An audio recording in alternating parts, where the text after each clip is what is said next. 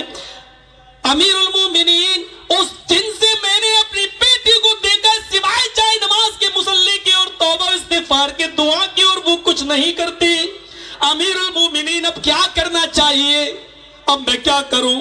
میری بیٹی کا رشتہ آ رہا ہے, میں اس کو بتاؤں یا نہ بتاؤں؟ اگر بغیر بتائے کر دیتا ہوں تو قیامت کے دن بات پرس نہ ہو جائے, اور اگر بتا دیتا ہوں تو ڈرتا ہوں کہ وہ کر دیں. حضرت عمر فاروق نے اپنی کمر سے کوڑا نکالا اور پہلے 10 کوڑے اس کو مارے. اس نے کہا امیر المومنین ایسے کون سا آدمی مسئلہ پوچھنے آپ کے پاس آئے گا, جو مسئلہ پوچھنے آئے گا اس کو بھی کوڑے آپ ماریں گے؟ کہا کہ میں نے یہ کوڑے اس لیے